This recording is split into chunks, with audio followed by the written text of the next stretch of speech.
Hello, ladies and gentlemen. Welcome back to Starcastic Remarks. The Stars lose the final game of the season. The final score, 6-3.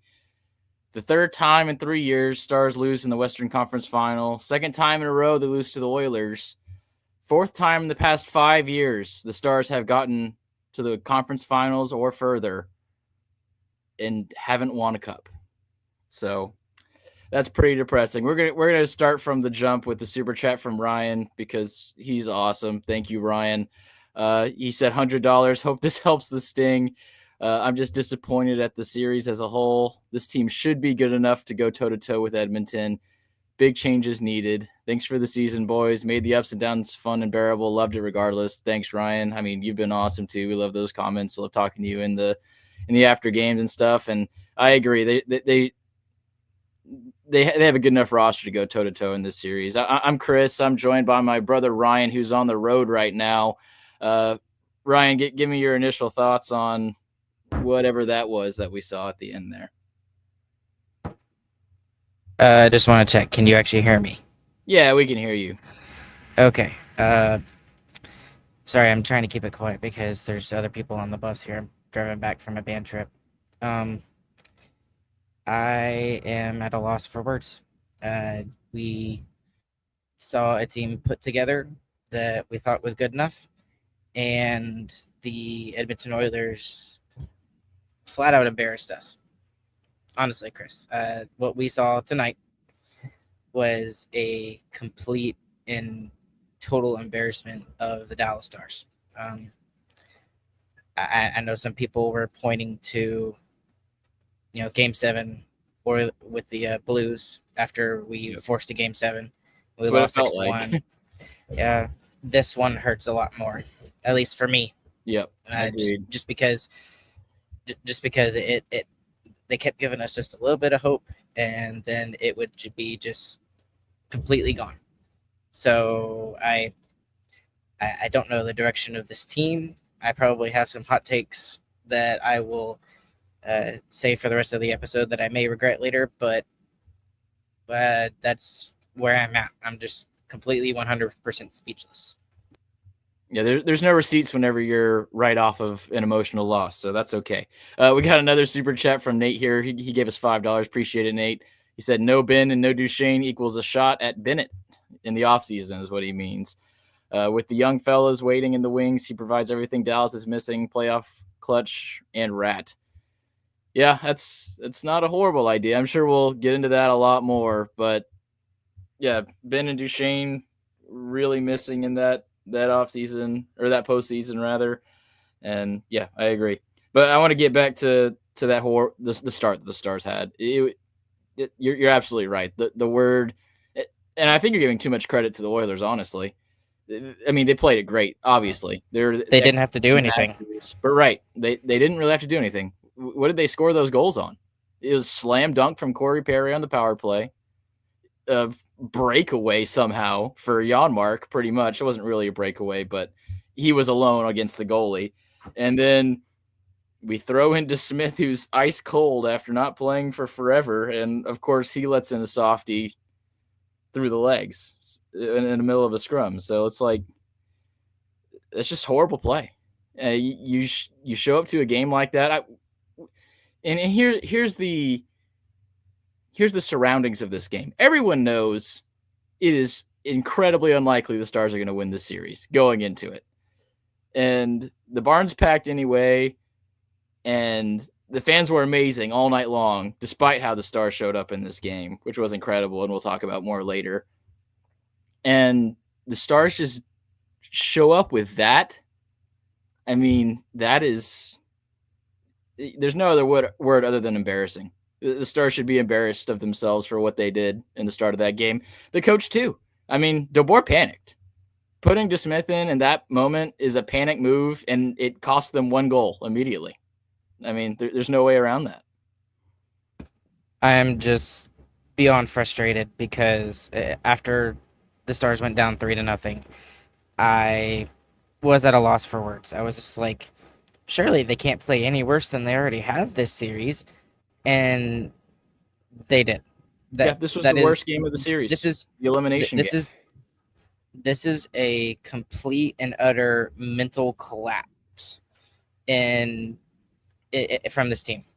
I want to know if there is something behind the scenes that we didn't know about that was going on. I doubt there is. It's just this team does not have it. And the other thing about this is that some people are going to call for DeBoer's job just because of his decision. And I'm sure we're getting to that here in a second, Chris. But I mean, honestly, do you blame the guy? I don't, because the reason being is they could get nothing going. And then Otter, whether it was his fault or not, lets in 2 goals on 2 shots. You can't have that in the Western Conference Final when you're trying to win a game to go back to Edmonton. Yeah. And then the only thing that frustrates me about that more than anything, though, Chris, is I was trying to stay off of Pete DeBoer here. Now I'm going to get on to Pete DeBoer. What this tells me in that scenario, when he calls a timeout, he pulls Jake Oettinger in the first period, is that he does not have the answers. He doesn't know what to do. Yeah. And that right there is the reason why I don't think he needs to be back. He didn't know what to do. And for 3 straight years, the Stars have done the same thing. They've played his system, and it has not gotten them to where they want to be. And I understand that, 29 other teams would love to be in our situation right now, making 3 straight Western Conference Finals. But the deal is the last 2 years have been your best option to do so, and you failed. That, and especially this year. Like, this is a failure of a season. And just, he's got to be gone. I'm sorry, Pete DeBoer, he does not need to return as the coach of the Dallas Stars. That's my own personal opinion. Yeah, he hit on a lot of different things there, but we'll stick on the DeBoer one for now. Yeah, I think. Sorry. I think pulling Otter there is not the best decision to try and keep you in the game in the long run. I mean, it obviously cost him immediately with DeSmith letting in that 1 goal, and you're right. I think it was a panic move. I think he didn't have any other answer, and he's just trying to shake things up, and that makes sense in like a regular season game in the middle of the season when you're trying to wake your team up. Your team shouldn't have to be woken up. They should be ready to go. Obviously they weren't, but I mean, you got to have another answer than that. It can't just be taking out your franchise goalie, who's going to be your franchise goalie for years to come. And by the way, DeBoer has history of getting in bad relationships with his franchise's solidified number 1 starting goalie. And yeah, it seems like everything that Stars fans are worried about with DeBoer before he came in here is kind of coming to fruition now. Like, forever, he goes deep into playoffs, he gets teams there, and he just doesn't have what it takes to get over the top. And now this hasn't been a problem until it seemed like this game, but pulling Otter there is disrespectful to Jake Oettinger. I mean, that's his net by far. You're in an elimination game to save your season. 2 goals go in that weren't Otter's fault. I know what you're saying. 2 goals on 2 shots. I agree. I want him to have one of those. But he's your starting goalie. You have to give him a chance to keep you in the game. He's your best chance to win the hockey game. And you take out one of your best players and don't even give him a chance to help you win. I just think that's a bad coaching decision. Yeah. And that's fair. That, I mean, I see both sides. I really truly do. But for me, I don't think that DeBoer pulled Otter because he was frustrated with Otter. He was I frustrated agree. because at the team's performance to start the game, and I still think that's the wrong decision. You got to give your best player a chance to help you win. And that's fair for you to say that. I'm not going to get onto you for that, but honestly, I don't think it would have mattered. I know some people are like, yeah, it wouldn't have. Oh well, this team would have come back and won this game. No, right. And even if they had won the game, they wouldn't have won the series. There's not a chance. That's another point that you kind of hit on in your rant earlier, is that yeah, the Stars actually did come close to getting back into this game. They were down 1 goal multiple times. But the Stars were never really close. The best the Stars played was the final 10 minutes of the first period. In the second period, they got dominated. They had those 2 shifts in the middle frame that led to the power play, and they scored on that power play with Roope Hintz making a big play when they really needed it. Huge. After that power play, Stars got rolled the rest of that period. Really bad. Third period, what did the Stars end with? Was it 4 shots, or did they actually end up getting a 5th one? Let's see. Yeah, with their season on the line, the Stars in the third period are outshot 5-4. You only get 4 shots on goal. And outside of the Robertson goal, which should have been saved, by the way, I don't think there was a scoring chance. I don't think any of the other 3 shots had a real chance of going in the net. So, yeah, the Stars technically on the scoreboard were close. Stars fans pushed them to that in the first period.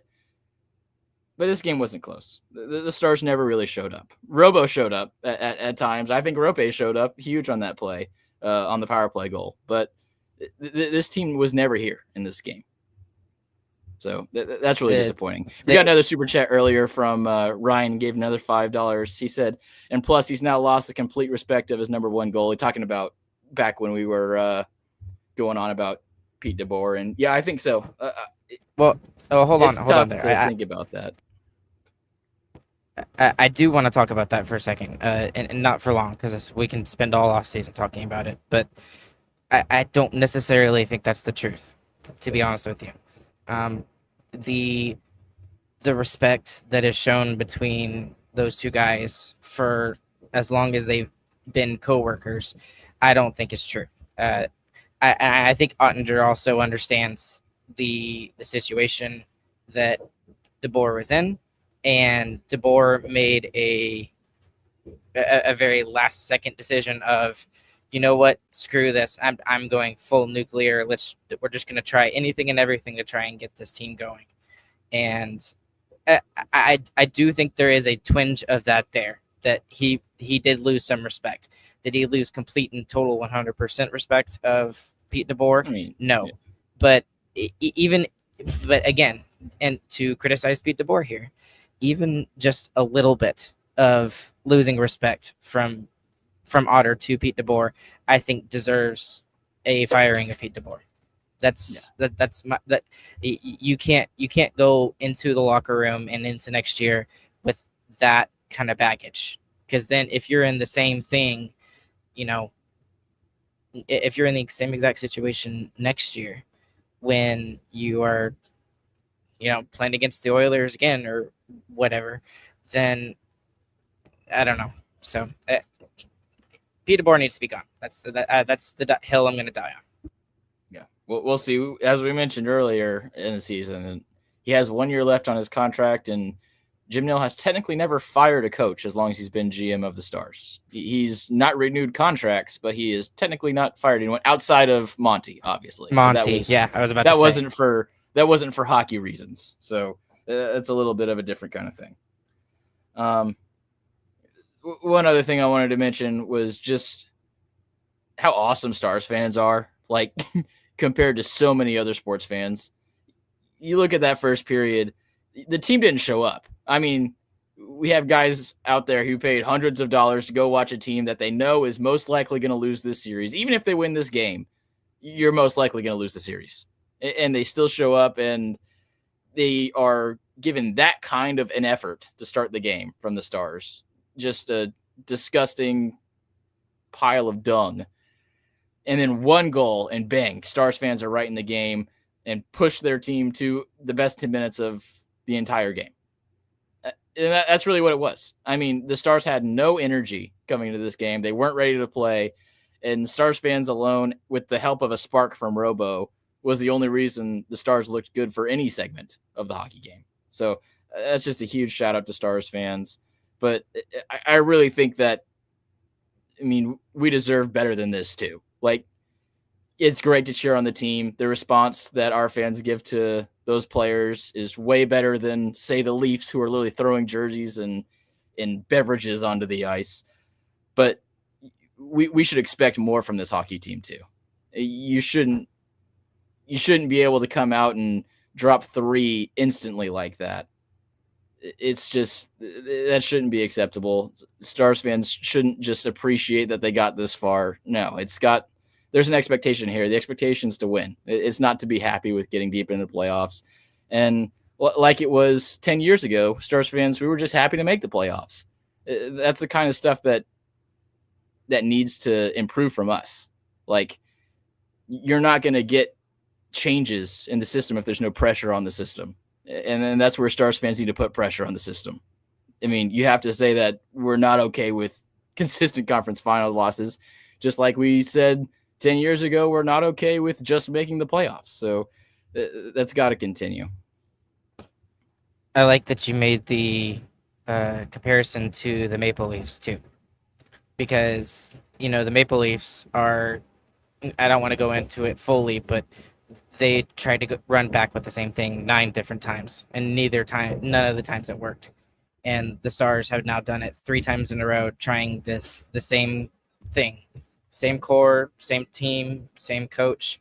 Something has got to change, and that's why I'm fully on board with this whole nuclear option when it comes to change, because you can't keep running back with the same thing. And I understand. I do appreciate, you know, having long, deep playoff runs. Like, we are so lucky that we get to have stuff like that, because there are other teams in this area that don't even get playoffs at all, or don't even, you know, maybe win one playoff game and that's it. And we don't get to see long stretches of playoff time like this. So I'm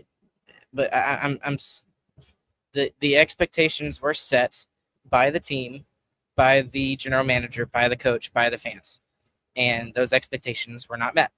And I'll talk about Stars fans for a second too, because they are some of the greatest sports fans in the world. Like, if that had been the Toronto fans, like you were talking about, Chris, that they would have been booed off the ice in the first period. Like, if the Stars were the Maple Leafs and they had the same fans as the Maple Leafs, they would have been booed off in the first period. And they didn't. And they were behind them the entire time, and they were with them all the way until the end. So they deserve the biggest credit in the world for how they acted tonight. They tried to get their team back into the game, and in some cases there were times when the Stars were feasting off of the energy of the Dallas crowd, and that's the benefit of having home ice. And unfortunately, they were not able to take advantage of that tonight. Yep. Another super chat here from Christian, not me, other Christian, Canadian Christian. That is now Christian Cayley forever, will be known as Canadian Christian. He gave $6.99. He said, brutal loss, but at least you guys are here to make it a bit better. Feels like we're never getting past the Western Conference Finals. Thanks, Christian. You're my second favorite Christian here right now. Besides me, obviously. And yeah, I agree. It does feel like Western Conference Final is the barricade. And like you said, Ryan, that's where you got to make changes. I mean, 3 years in a row, you kind of did the same thing, and you got stopped in the same spot every single time. So it's weird to say that when if you take yourself back to game 82 of this regular season for the Stars, you're on a 7-game losing streak. You're getting matched against the Colorado Avalanche, who is many people's favorite to go and win the Cup. They made all these moves in the offseason to make their roster way better, and it is way better, and it's one of the best. And I thought we were losing in 5. And I don't think there was much expectation anywhere that the Stars are going to win this series. If you had said in game 82 that the Stars are going to make the Western Conference Final, I'm pretty happy. But now that the Stars got over whatever was happening and that losing streak to finish the season, they actually got Miro back. They actually got Robo back. And they still lose in the same spot. It does still feel like a failure. We said before the season started, if you lose in the Western Conference, the season's still a loss. Yeah, I think that's still true. I mean, if you're at game 82, it's not true. But when you are here with the hindsight, yeah, it is true. The season was still a failure. And yeah, I mean, there's not much else to talk about other than the fact that this feels like a failure. And I know other people are. I'm looking at chat while we're talking here, Chris, and I know a lot of people are like, "Oh, well, go and get Sam Bennett and all this stuff." Even if you have Sam Bennett in this game or in this series, it doesn't change anything, in my opinion. I don't know. Now the other thing about this too, and I want to give them credit, even though I hate to do it, and it's going to cut my heartstrings, but I have to give the Oilers credit for what they did in the series. They were by far the better team. It was never close. It was never close. They had one bad period in game 1 in the third period where the Stars were able to take advantage of their special teams kind of springing a leak and sinking to the bottom of the ocean. But other than that, that was it. And the Stars had several big pushes, but they were able to survive every single one of them. And you got to give them big credit for that. You got to give Skinner credit for that and their defense for, letting him see the puck. You saw game 1 with the power play goals for the Stars. They scored because they got traffic. Every other time, Skinner made the saves because he could see the puck every time. Well, and the other thing about all of this too, though, Chris, is when I look at where the Stars are and then I look at like the Florida Panthers, who should be upheld as the standard right now, right? Because they're the defending Stanley Cup champions and they have a very good chance of winning it back to back here. What the thing that changed their franchise for the better was the insane trade that they made to go out and get Matthew Tkachuk. That was the trade where and this was after they won the President's Trophy, Chris. They won the President's Trophy, got knocked out. I think it was in the second round. It wasn't the Eastern Conference Final. But they made a very clear decision to go in a different direction. And they did it after 1 year. And that's where they get all the credit in the world for this. And this is what I'm asking the Stars to do, except they've done it for 3 years now. They've been in the same thing. They need to take a hard right turn, and that is going to be a very tough job for Jim Nill to do over the offseason. He has one of the hardest jobs in the NHL right now after this game tonight, because what do you do? Like your coach, your head coach just pulled your top 10 NHL goalie out of the first period in an elimination game in the Western Conference Final. You didn't get any scoring from your team. You finally get to 3 goals, but you allow 5 in the final elimination game. You go out and you get the supposed piece that was missing, a superstar in Mikko Rantanen, and he doesn't even score a goal at all in the Western Conference Final. That's not fair. Mikko Rantanen is the only reason the Stars are even close to this point. Right. So I will not take Mikko Rantanen slander at all on this podcast. That's not slander. Realize I'm not slandering him. I'm not saying that he sucks and that we should have never made that trade for him and Stankoven and stuff like that. What I stated was a fact, Chris. The fact is he did not score in the Western Conference Final. Right, but he's also the only reason you're in the Western Conference Final. So you can't just leave out important points.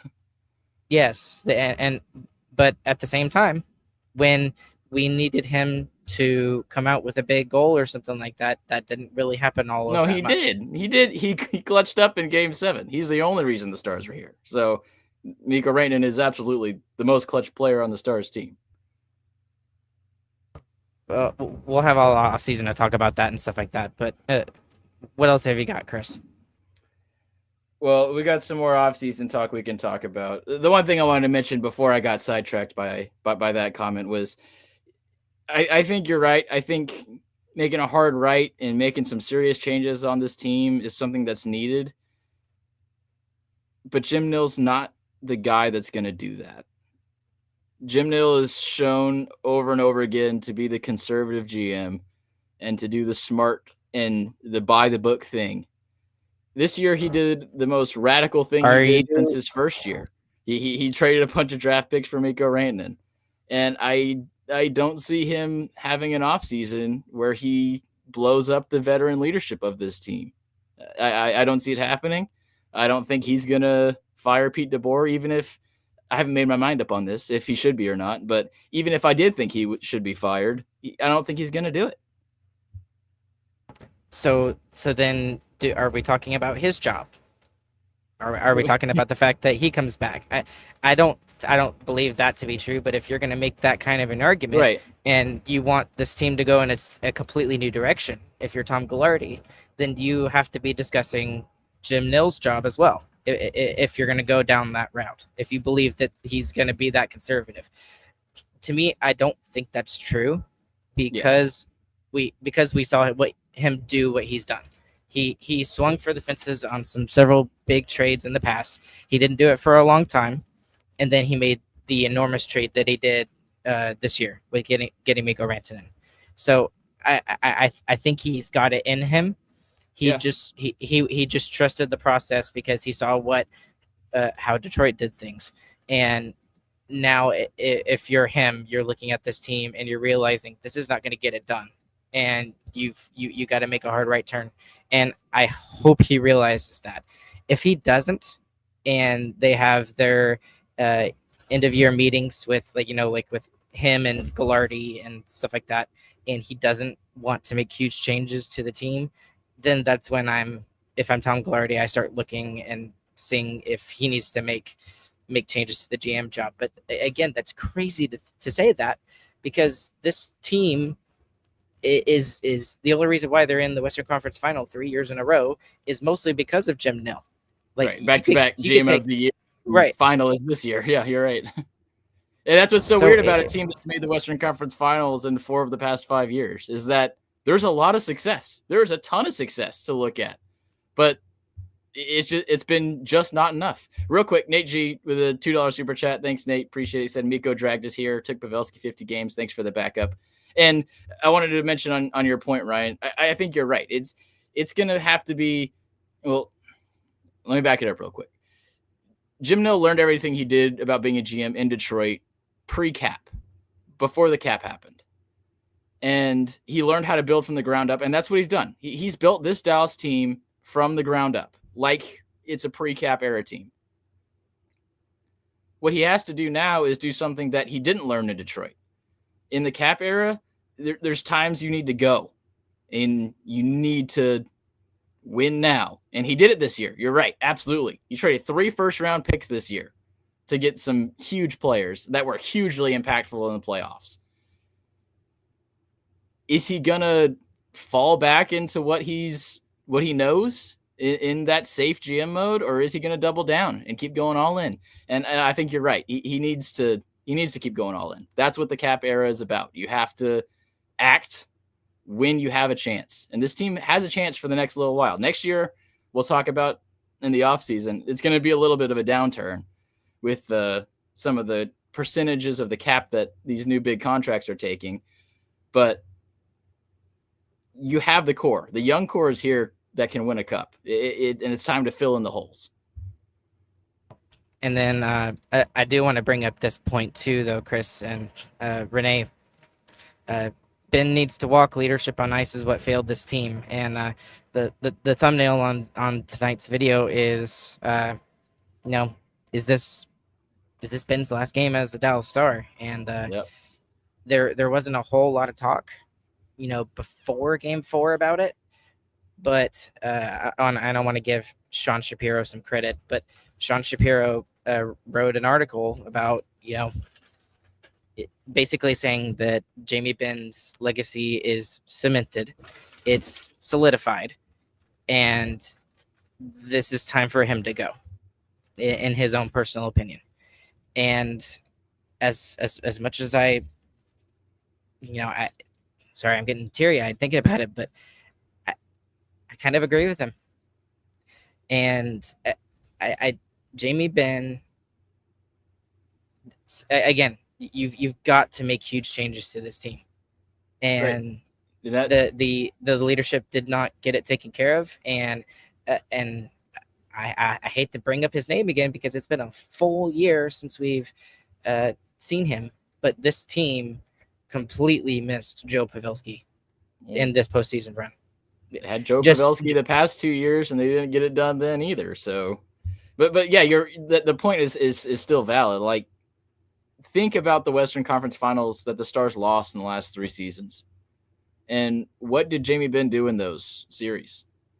Well, in the first one, he got suspended for 2 games, and then the next 2 didn't do much. And in this one in particular, I mean, they take a hack at your best player, at your number 1 center, and no response.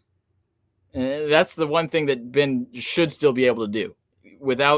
He's losing skill, obviously. He's getting worn down with age a little earlier than others. Makes sense. He's a power forward. He's destroyed his body. The one thing you can still do is step up for your players. And it didn't happen the entire rest of the series. And it's a huge, huge number coming off the books this offseason. And I don't see myself spending more than $1.5 million on re-signing him. Like, seriously. I don't know if you can. Like, bonuses included. I don't think there's a number higher than that you can justify, given what he's shown in this playoff run and what he showed in the regular season too. I mean, he wasn't fantastic, especially in the past 3 months. Yeah, and I want to point this out, Chris, and if we need to end it whenever, just let me know. But a lot of people there's a lot of people in here, and a good chunk of them are Stars fans. Just yeah, I was planning on still going session for a little bit, so yeah, I got a lot more things to talk about if y'all are willing to stay with me. I want to jump on this a little bit because some Stars fans are jumping on Mel here in the chat, and she is a Colorado Avalanche fan, and she typed out here, Chris, there's a whole D-word acronym devoted to this, FME, the full Mikko experience. You're going to learn. And basically what she goes on to say is that he has a ridiculous hot streak, and he's like superhuman, and then he disappears, and he's invisible for the rest of the time. Do you think there's any merit to that? Because I think there is. I think there is, because if Mel is a Colorado fan, she would know more about Mikko Rantanen than we would right now. And I hope that's not true. And maybe this is just because he's had a ridiculous year just in terms of his personal life and being uprooted everywhere and all sorts of stuff. So maybe we can blame it on that. But I hope that this is not the case.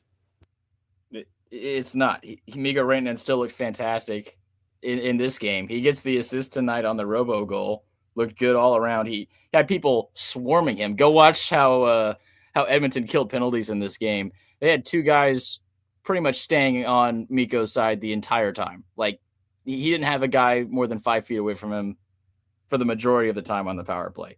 He has 22 points in this playoff run. I mean, what are we talking about here, guys? I mean, even when he didn't score goals, he's still all over the score sheet. This whole series, the best line was the top line. It was the only one even having chances to score 5-on-5 until Robo decided to wake up. So, no, that's one thing, and this was something I was going to get to, like stuff we learned in this playoff run. One thing we learned in this playoff run is Mikko Rantanen is here. He's the superstar for the Dallas Stars for the next 8 years. and we actually have a guy who is superstar level talent. And that's something the Stars haven't had before. He's arrived, and it looks like it's going to be really interesting after a full year of Mikko Rantanen and not having him kind of shell-shocked after being moved to 3 teams in one season. What is that going to look like with a whole lot more chemistry, with a lot of Finns and with a lot of other good players? I think it's going to be even better next year. Well, and the other thing that we'll have, again, the whole offseason to talk about is, obviously players like Cody Ceci, he's just a depth piece, and he ended up being unfortunately a primary contender to the Stars decor down the stretch. But players like Granlund, I want him back. I really want him back. He was formidable in the playoffs, but then you go and you look at players like Duchesne. Real quick before you get rolling, we got another super chat from Brandon. He gave us $5. Appreciate it, Brandon. We love you very much. He said, Texas hockey is not dead yet. Yes, sir. They'll be back. That's one good thing. We got some young players that are going to keep this team good for a while. And then we got another $2 from Nate G. Appreciate it, Nate. He said, Mikko beating the Avs will be a 30 for 30. Yeah, it should have at least something awesome done on it, because, that's the greatest revenge game maybe ever in the NHL. That was awesome. All right, keep going, Ryan. Sorry, and I agree with you. I want to see a 30 for 30 for that Mikko Rantanen series winner against the Avs. But anyways, and then just another thing, just a guy who I adore, who I love, who always gives me really good quotes when I have the ability to talk to him, Matt Duchene. He doesn't need to be back. He doesn't. He's done, in my opinion. It was 2 straight playoffs where he underperformed. He had that one goal in the game 6 against the Avs. Obviously, that's huge. That's going to go down in Duchesne lore and Stars lore with maybe the greatest Selly for an OT goal ever. But yeah, 2 straight years, and this year especially. Your number 1 point scorer, 0 points 5-on-5. None. And you watch this game, he loses the puck over and over. Every shot, he shoots it directly into the first defender in front of him. He looked horrible. And he looked good at other points during this series. Tonight, it was awful. And if a guy's going to go that ghost in the playoffs 2 years straight, he's going to go that ghost 2 years straight. You can't justify that on a team whose goals are beyond being good in the regular season. And again, that's crazy to say, considering how much does he cost this team? $3 million. That's it. And he was your leading point getter in the regular season. And we're talking about him not coming back just because of the playoff run. Yeah. And here's the other thing you have to make decisions about if you're Jim Nill is, if you want to win when it matters the most in the playoffs, then you have to make the hard decisions like this and get the right players. And Matt Duchene, we gave him a pass last year because it was his first, true deep run into the playoffs. He had never really gone deep. He had one little minor blip on the screen in 2020 with the Columbus Blue Jackets. But other than that, that's all he ever got. And now he's done it in back-to-back years where he's been quite literally invisible. And we can't have that as our second-line center. We just can't. And we also need to give more room for Wyatt Johnston to be better. I think he was actually horrible in this playoffs, especially compared to what he did last year. He stunk too, but that's a young player who is going to grow over time and deserves to be with that one center spot, and that's going to be really interesting to see next year. One other guy I wanted to hit on that you talked about a little was Granlund. I agree. I think that's someone you need to try and keep. And that's something that's where some of that Duchesne and Benn money should be going. It should be going to a guy like Mikael Granlund. He showed what he could do. He showed his chemistry. He showed one thing that the Stars lack a lot of, and that's speed. We have Roope Hintz, and outside of that, before Mikael, there's not a lot. So speed is a huge thing and was very helpful on that line with Rantanen. So I 100% agree. I think that's your big target this offseason is keeping Mikko, and hopefully he gives you a little bit of a Finnish home team discount too, because, man, this offseason there's going to be some overpays. And I know we're jumping from topic to topic here, but it's just kind of the nature of this episode tonight. But the other thing I wanted to discuss was the Wyatt Johnston. He's going to go down unfortunately historically as having the worst plus minus in I guess it's playoff history and NHL history. But here's the thing. He should not have been playing the role that Stars fans were wanting him to play. A lot of people forget this kid is only 22 years old. And there was so much pressure on him, and he had to play against the best players in the world. I still think Nathan MacKinnon is the best player in the world, in my opinion. He had to go straight up against him as the third line center, trying to shut him down. And that makes him less effective on the offensive side. Then he had to go up against a really deep team in Winnipeg and did the exact same thing there. And then he has to go up against the two best players in the world in terms of, playing on the same team together, and Draisaitl and McDavid. And it's not his fault. And it also plus minus is a dumb stat. I think he had like 5 empty net goals scored while he was on the ice too. So we should stop pretending like plus minus matters. Yeah, we keep using it as a stat, and I don't know why I still do that. Maybe it's because I just try to push a narrative, but it's an unfortunate. It's the easy like overall goodness stat to look at. It's just not a good one. It's just obviously flawed. But besides that, he still didn't play great. I mean, I know all what you're saying is true. He's tasked with defending some of the best players. He's getting paid like he's one of the best young players in the league, and that's because I think he truly is. He should be able to do better than what he did against those players. And the offense 5-on-5, I mean, clearly getting slowed down by some of the wingers he had to play with, but he's got to show a little bit more, I feel like. And maybe next year he gets put with a little bit more speed skill guys that might come from Texas here in a little, and we see some of that. But it wasn't good enough from Johnston. That's just one of many players that needs help.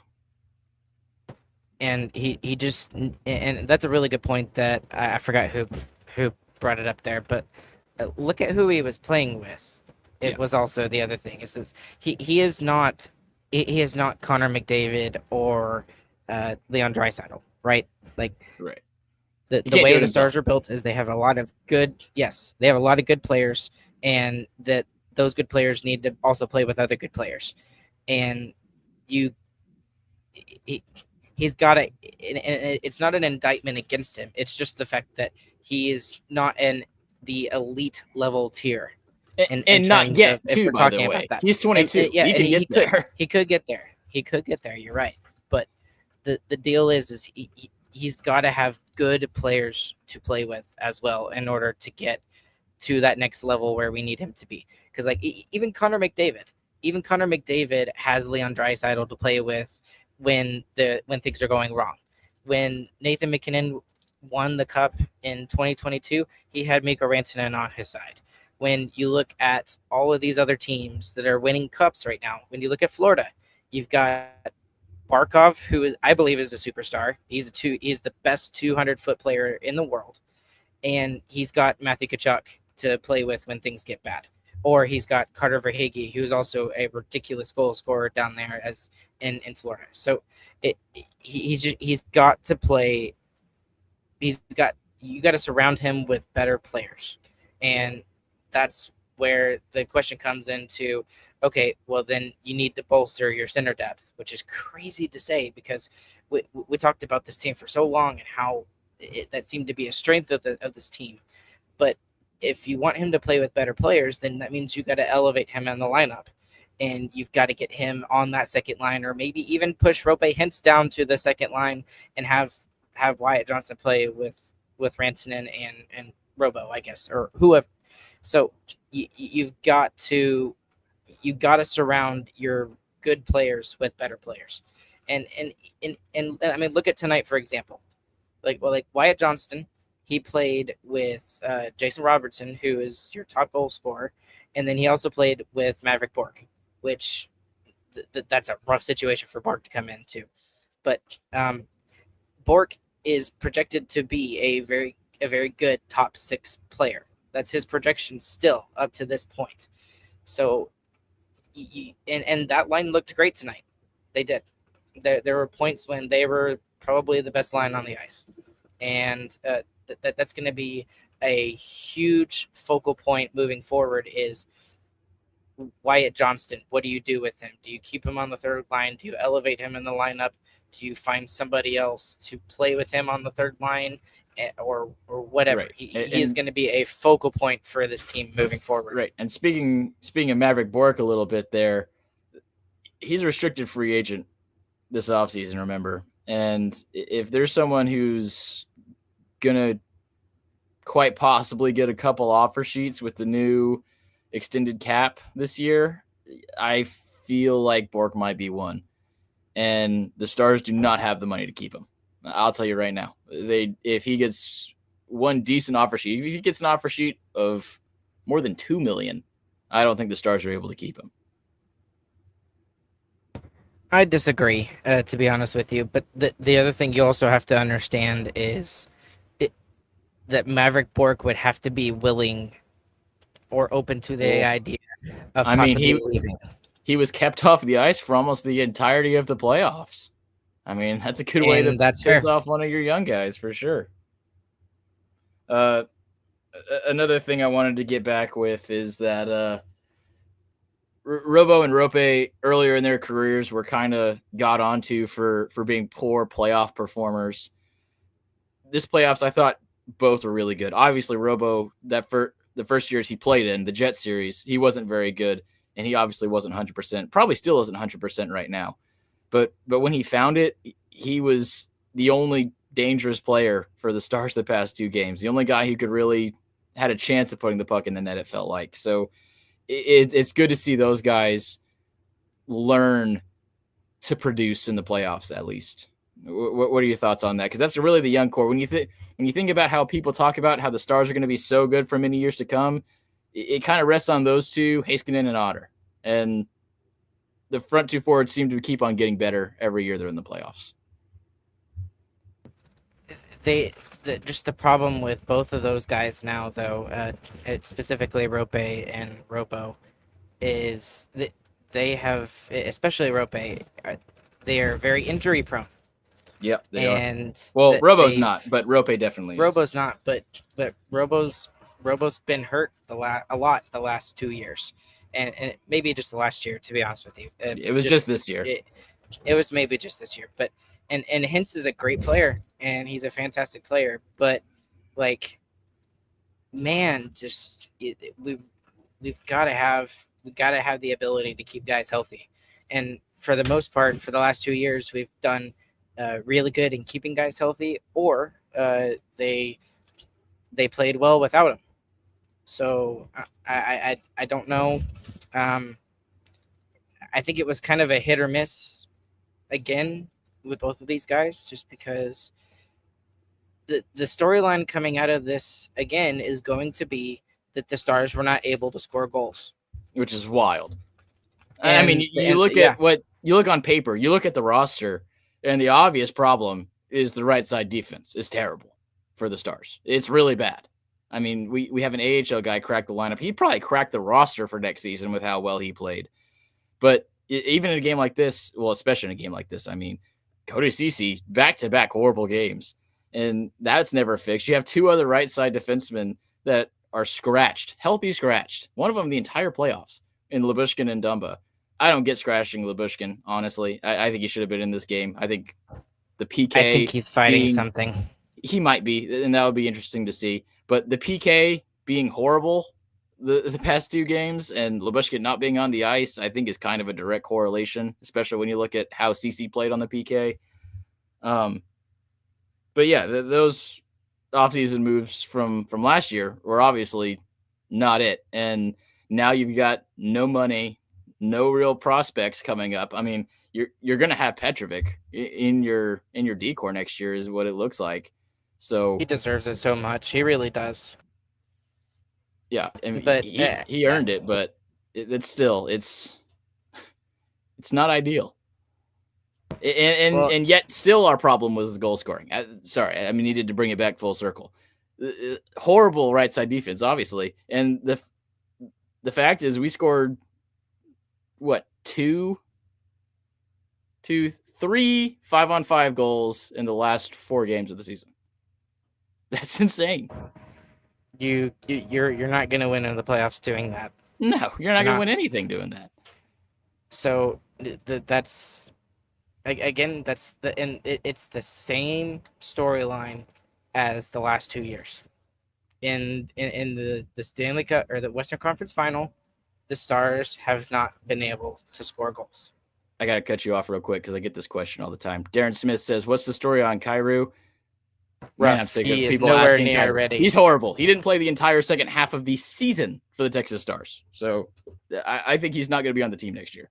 But yeah, Kyrou is not an option there. Did you have anything more to say, or are we moving on to the next topic, Ryan?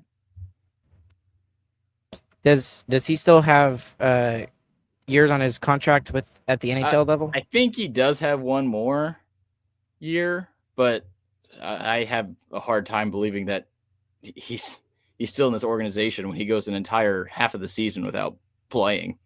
I mean, that just seems wild for a prospect. Yeah, I mean, do you see him getting even shoved down all the way to the ECHL? I think he'd request a trade before that happened, honestly. Yeah, maybe. So, yeah, not great. We can kind of talk about the cap crunch the Stars are going to be in next year. I mean, with this new Mikko contract and likely the buyout of Matt Dumba, who didn't play any games for you in the playoffs, I don't see any reason why you keep him. And maybe the buyout of Lyubushkin if he actually didn't end up being hurt. Like, the Stars have no money to make moves. Like, if you want to sign Granlund, you probably can. I think he'd get at least $5 million AAV. And that's why I'm saying. And then you have no money left. And then you're pulling up 3 or 4 guys from the AHL for next season's run. So, while yes, this team has a bright future up ahead, next season is definitely going to be a little bit of a dip. That's why I'm saying that Jim Nill has a ton of hard decisions in front of him, which is, I mean, we all made the assumption that Jamie Benn was going to be back next year. And now I think that's up in the air if you really want to win the Stanley Cup right now. And then I don't see Duchesne coming back. And I mean, CC is not going to come back. He was never going to be a thing. And I think Granlund at first, I think he was just going to be a deadline acquisition. I believe that was all he was going to be. But after the way he played here in this series, I think that you really need to give him a strong consideration into re-signing him. And that, again, just like I just said, that's where you have to start making all of those tough decisions about, okay, well, do we need to what do we do with Dumba? Do we buy him out? With Lyubushkin, do you keep him? Because honestly, I know this is way early, but I liked Lyubushkin this year. Sure, did he have some like, considering the role he was asked to play at points in this season, and the fact that he should be playing in a bottom role pairing, which is probably where he would be most ideal. He did a very good job this year, in my opinion. And he was on the top pair against the Avs. I'm completely shocked that he's a scratch. I think you're right. I think he has to be hurt or something. Yes, and that's why I think, like, with CC gone, you don't do anything to the decor. You leave decor the way that it is, and you have Harley, Miro, Essa, and Ilya Lyubushkin as your top four. And again, that's not the problem. The problem was not your defense in the series for the most part. Yeah, they had some breakdowns defensively, especially tonight. And you look at the high scoreboards, there's a lot of empty nets. Yes, exactly. There are a lot of empty nets too. But the other thing, the main thing about this, the Stars couldn't score. And you and then that's the other thing is that we keep forgetting about Ilya Lyubushkin, who needs a contract too.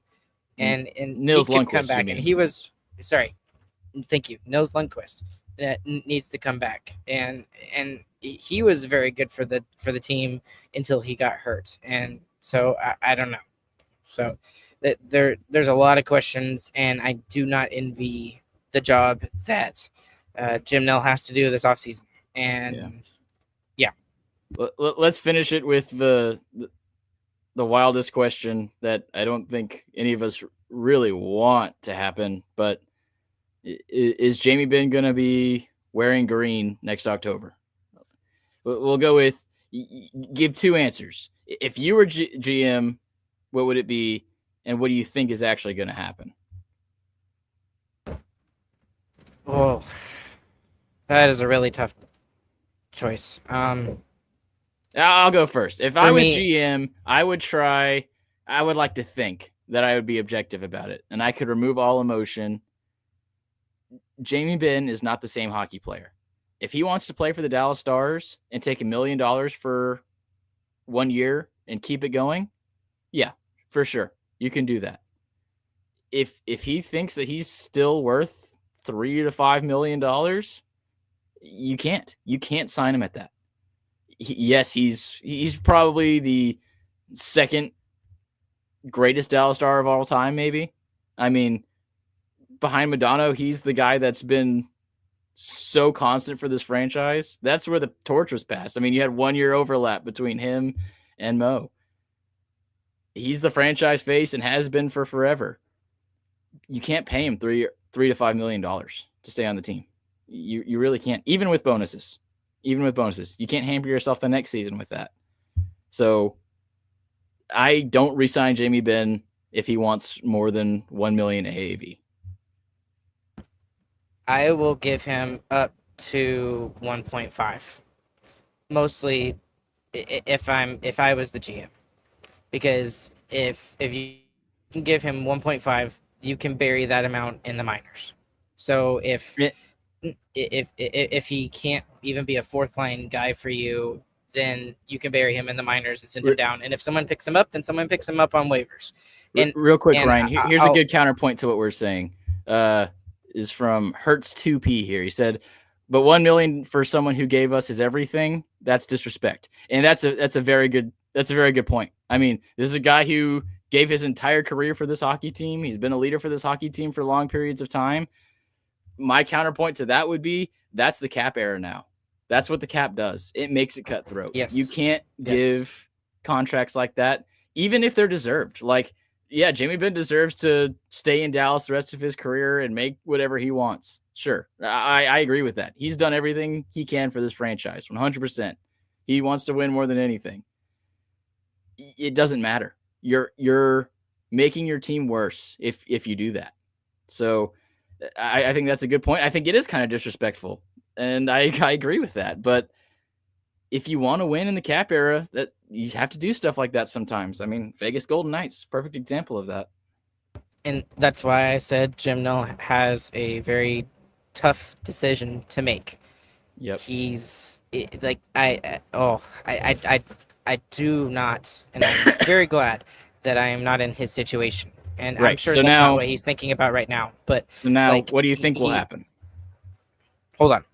If I was GM, I would not re-sign him. Period. That's me. Oh wow. Yes. That's. Again, I have to be consistent with what I'm saying. If I'm saying that the Stars need to make radical changes, you got to make radical changes. The only thing to that is I am not in the organization right now, and I do not probably understand how much he means to this So, Ryan, we're starting to lose you a little bit. So I'm going to jump into what I think is going to happen. And it's kind of what I mentioned off the get when we started talking about offseason stuff. Nill's a conservative guy. He doesn't want to shake up the dressing room in a huge way. And even when Jamie Benn's not playing good at all, even when he's not doing the leadership things that we think he should be doing, he is 100% the captain of the team. He has all the respect of the guys in the dressing room. Letting a guy like that go might cost you the room. And I don't think that's a risk that Nill's going to take. So what I think is going to happen is Jamie Benn is going to be a Dallas Star next year, and he's going to be making $3 million. So that's what I think is going to happen. Are you back, Ryan? I am back, I think. Yeah, you're back. All right. Let us know what you think is going to happen. I agree with you. I think he is going to re-sign him. And earlier in the season, we were talking about him making $3 to $5 million based off of how he was doing. I hate to lowball him, but I think that's what Jim Nill is going to do. I think he's going to say, here's what I can give you. You told Wayne Gretzky you're a fourth line checker. So here's money as a fourth line checking forward. Here you go. And I think it's going to be in the $1 to $2 million range. That's my personal opinion. Yep. I'm going to thank all of the fans here in a minute, Ryan, but do you have any other final thoughts on this game or the playoff run in general before I wrap things up?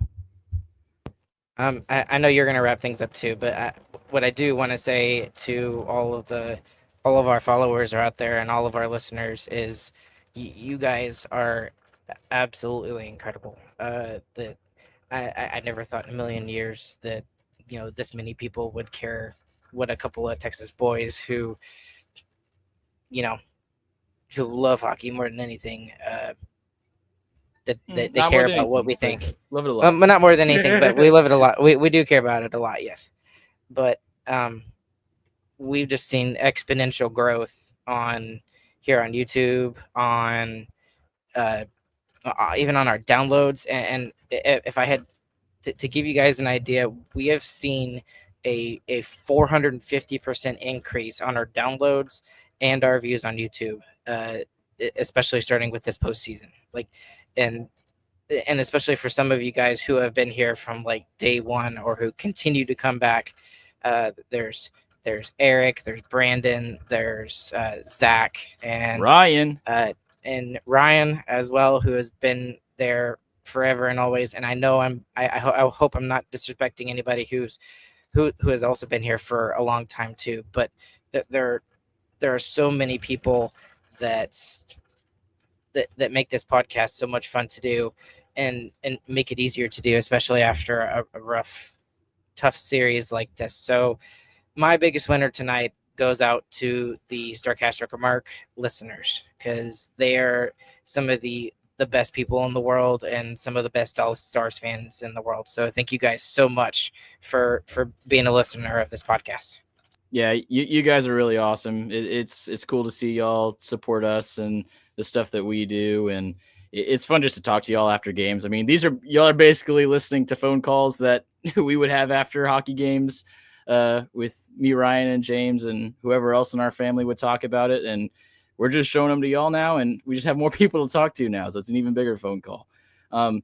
We had a goal this postseason to get to 1,000 subscribers. We got to 868. If we had made the Stanley Cup Final, I have no doubt that we would have got to 1,000. So it was really cool to see that we got on pace for that. Appreciate all you guys for doing that. I appreciate the listening only guys who went out and subscribed to us, even though they don't use YouTube. Y'all are awesome too. So really appreciate y'all. It's really cool to be able to talk with y'all after the games and stuff. And I think it's good to build a bigger community of Stars fans that really care about this team and have a lot to say about it. So it's really cool. Ryan Gardner saying, let's get on a Rocket League Discord, Rocket League league, I guess, after this. I'm terrible at Rocket League, so no, that would be a terrible decision. But I'm terrible once again, too. Travis is pretty good. Travis is good, yeah. But once again, thank you guys so much for listening to us all year long. It's it's been really fun. We're going to keep going in the off season. We're going to have a lot of interesting conversations coming up, and I'm sure a lot of annoyance at what actually happens. So we'll wrap it up here now. So big thanks to our main sponsor, DraftKings. Be sure to use that promo code THPN over there. They've got a new what's it called? Game, I guess, called Pick Six. You can do that in Texas. Using THPN will get you some free extra goodies from them. Be sure to check out sarcasticremarks.com. Over there, you can join our Who Cares Club, and you can check out our little merch store, which got our logo with hats and shirts on it and stuff like that. Special shout out to our WCC members. Y'all are awesome. It's been very helpful to actually have some money for Ryan to be able to go to hockey games and stuff like that and be on the ground media. That's been really cool. Be sure to join our Discord. You can find that in the description or in the podcast notes, wherever you're listening. It's a super fun little group. There's always hockey talk going on in there, and a lot of memes and fun stuff going on there too. Special shout out to our Discord people. That's been a lot of fun doing that all year long. It's like the perfect size right now, to where it's not too many people where it's just running and there's no way to actually hold a conversation, but it's got a lot of like thoughtful, good people posting in there. So it's really cool. Be sure to check it out. Be sure to like, subscribe, share this wherever you can. And our next podcast will be, we're not exactly sure because there's no more hockey games, but we'll get you one soon. Thank you guys for listening so much. Thanks for listening all year. And we won't be gone too long. We'll have some off-season hockey talk for you soon, and it'll be October before you know it. So once again, thank you guys.